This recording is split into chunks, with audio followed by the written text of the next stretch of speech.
பிரியா கூட்டமான சென்னை அபார்ட்மெண்ட்ல ஒரு வாரம் முன்புதான் குடி வந்திருந்தாள்.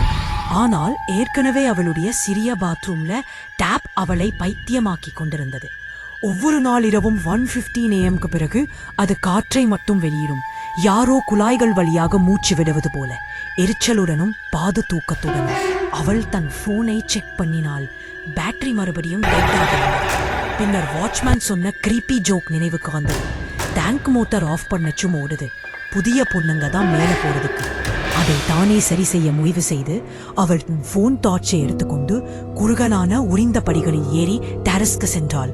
தூக்கவே குஞ்ச டெரஸையிடம் முடிய தூக்கி உண்டாள். மேற்கூரையில் பெரிய கருப்பு பிளாஸ்டிக் டேங்க் அதன் மூடி சாய்ந்த நிலையில் இருந்தது. சுவிட்ச் தெளிவாக ஆஃப் என்று காட்டியிருந்தாலும் மோட்டார் ஹம்மிங் செய்து கொண்டிருந்தது.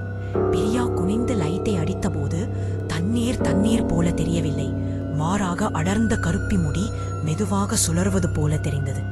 அந்த சுழலும் இருளில் இருந்து ஒரு அழகான பெண்ணின் முகம் எழுந்தது. அதற்கு ஒரு ஆழ்ந்த சிவப்பு பொட்டுடனும் ஒரு கெட்ட புன்னகையுடனும் டேங்க்ல இரகசியமாக நடு இரவு குளியல் எடுப்பது போல. பிரியா கத்துவதற்கு முன் குளிர்ந்த ஈரமான கைகள் மேலே பாய்ந்து அவள் இடுப்பையும் மணிக்கத்தையும் பிடித்து அவளை இருளுக்குள் இழுத்தன. அடுத்த காலை எல்லா பிளாட்டுக்கும் இறுதியாக பலமான கிறிஸ்டல் கிளியர் தண்ணீர் வந்தது. ஆனால் யாராவது ஒரு ஸ்டீல் டம்ளரை நிரப்பும். பிரியாவின் பயந்த முகம் ஒரு நொடி நேரம் மேற்பரப்பில் தென்பட்டது. முழு பில்டிங் அவளை ஒரு கிளாஸாக குடித்துக் கொண்டிருப்பது போல.